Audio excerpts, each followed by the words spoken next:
अगर आपने passive voice सीखने के लिए इस वीडियो पर क्लिक किया है तो आप एकदम राइट हैं। आज मैं आपको बताऊंगा आपकी वो कमजोरी जिनकी वजह से आपको पेसिव वॉइस में दिक्कत होती है। आज मैं उन सभी कमजोरियों को आपके सामने उजागर कर दूंगा और आपको मैं बताकर रहूंगा कि यहाँ पर आपको ये कमजोरी है जहाँ पर आपको दिक्कत होती है पेसिव वॉइस बनाने में। मैं आपसे सवाल करता हूँ, पेसिव वॉइस क्या है? पेसिव वॉइस कुछ नहीं, हम कहते हैं कि पेसिव वॉइस जो है होता है कि वाक्य बोलने का तरीका होता है जिसमें सब्जेक्ट को जो है इनएक्टिव कर दिया जाता है और ऑब्जेक्ट को एक्टिव कर दिया जाता है, वो पेसिव वॉइस है। हाँ, आपका भी मानना सही है, पेसिव वॉइस यही है कि पेसिव वॉइस में ऑब्जेक्ट मेन होता है और सब्जेक्ट को रखें या ना रखें कोई ज़्यादा फर्क नहीं पड़ेगा सेंटेंस में। ठीक है, आपने तो यहाँ तक पता कर लिया, आप जानते हैं इसके बारे में। फिर मैं आपसे एक सवाल फिर करता हूँ यहाँ पर, फिर पेसिव वॉइस बनाने के लिए क्या जरूरी है? अब यहाँ पर आपका जवाब क्या होगा? तो बहुत से बच्चों का जवाब ये होगा, पेसिव वॉइस बनाने के लिए ऑब्जेक्ट जरूरी है, टेंस जरूरी है, यानी टेंस आना चाहिए, फिर सेंटेंस जरूरी है, किस सेंटेंस का है वो, हेल्पिंग वर्ब जरूरी है, वर्ब का थर्ड फॉर्म जरूरी है और सब्जेक्ट जरूरी है जो हम बाय के साथ उधर लिख देते हैं। ये सब जरूरी है पेसिव वॉइस बनाने के लिए। यही सब तो यूज में आता है पेसिव वॉइस। बिल्कुल, आपका जवाब एकदम राइट है। पेसिव वॉइस सीखने के लिए आपको फर्स्ट नंबर टेंस का आना जरूरी है, सेकंड नंबर वो किस सेंटेंस का है, किस वाक्य का है, थर्ड नंबर पेसिव वॉइस बनाने के लिए ऑब्जेक्ट को आगे रखना पड़ता है, तो आपको ऑब्जेक्ट के बारे में अच्छी जानकारी होनी चाहिए, अच्छी पकड़ होनी चाहिए। नंबर पर आता है हमारा हेल्पिंग वर्ब। किस ऑब्जेक्ट के बाद कौन सा हेल्पिंग वर्ब आएगा ये पता होना चाहिए हमको। पांचवी बात है हमारी है तो ये वर्ब का थर्ड फॉर्म, यानी क्रिया का तीसरा फॉर्म बहुत जरूरी है वो, क्योंकि हर एक पेसिव वॉइस में, पेसिव वॉइस के हर टेंस में वर्ब का तीसरा रूप लगता है। और लास्ट में अगर मैं बात करूं तो एक होता है सब्जेक्ट, जो ऑप्शनल होता है मेरे हिसाब से। आपको सर्च करिए, अपने आप से सवाल करिए, क्या आपको टेंस आता है? क्या आपको सेंटेंस आते हैं? क्या आप ऑब्जेक्ट के बारे में सही जानकारी रखते हैं? क्या आपको हेल्पिंग वर्ब पता है, किस टेंस में कौन सी हेल्पिंग वर्ब आती है, किसके साथ कौन सी हेल्पिंग वर्ब आती है, किस सब्जेक्ट के साथ? क्या आपको वर्ब का थर्ड फॉर्म सेकंड फॉर्म आता है? क्या आप सब्जेक्ट के बारे में सही ढंग से जानते हैं? अगर आप इन सारी चीजों को जानते हैं तो पेसिव वॉइस आपके लिए चुटकियों का काम है। मैं गारंटी आपको देता हूं, आपको पेसिव वॉइस बनाने से कोई नहीं रोक सकता, क्योंकि पेसिव वॉइस में इतना ही इंपॉर्टेंट होता है। पेसिव वॉइस में क्या, जितना अगर आपने अच्छे ढंग से पढ़ लिया ना तो अपने tense, passive voice, degree, narration, clause, यानी कि हर एक चैप्टर आपको थोड़ा आसान हो जाएगा।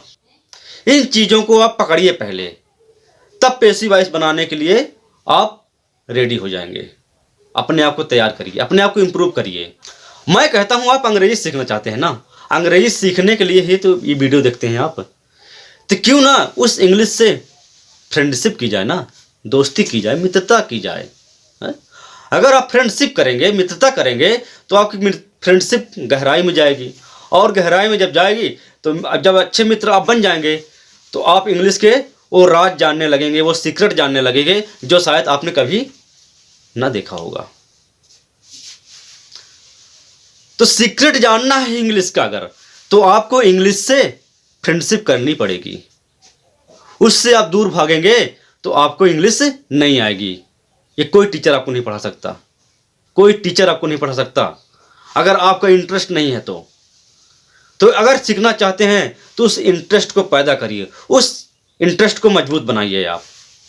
तो आज से ही लग जाइए कि हमको वो सीखना है, चाहे कुछ भी हो जाए। हमको अपने इरादे पक्के करने हैं, अपने इरादों को बिल्कुल मजबूत रखना। तो आज मैं इस वीडियो में आपको सिखाऊंगा फ्यूचर इंडेफिनिट टेंस का पेसिव वॉइस बनाना। तो मैंने आपको बताया कि पेसिव वॉइस में अगर हिंदी में देखेंगे तो हिंदी में कैसा होता है कि हिंदी के वाक्य के अंत में जाएगा, जाएगी, जाएंगे, ये शब्द आते हैं हिंदी वाक्य में। जैसे अगर कहा जाए हिंदी पढ़ी जाएगी, यहां पर फुटबॉल खेला जाएगा, यानी जाएगा जाएगी लास्ट में आ रहा है।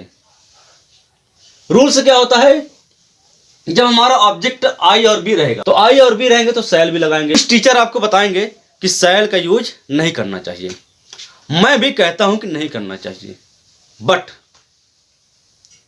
मैं कहता हूं करना चाहिए। शुरुआती दौर है आपका, आप बिगिनर्स हैं, तो आपको शैल बिल का यूज करना चाहिए। किसके साथ शैल आता है, किसके साथ बिल आता है, आपको करना चाहिए यूज।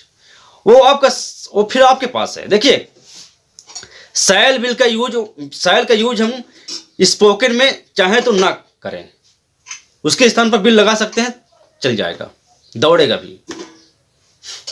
लेकिन लिखित भाषा जो रिटन लैंग्वेज है, एग्जाम वाली जो भाषा है, एग्जाम परीक्षा वाली जो है, उसमें शैल बिल का यूज दोनों करना चाहिए। किसके साथ शैल आता है, किसके साथ विल आता है, दोनों का ही यूज करना चाहिए।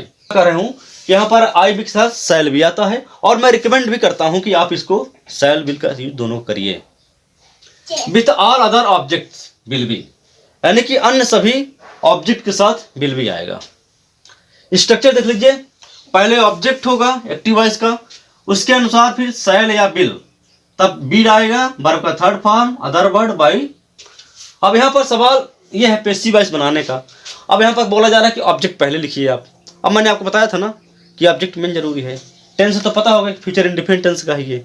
अब यहाँ पर अफर्मेटिव सेंटेंस का है ये। अब आती है मेन ऑब्जेक्ट की बारी। तो object, you will spend money, तुम पैसे खर्च करोगे।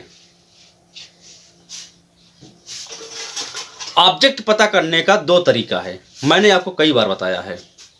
एक तो क्या है, किसी भी सेंटेंस में क्या का क्वेश्चन करेंगे आप तो आपका ऑब्जेक्ट बाहर निकल आएगा।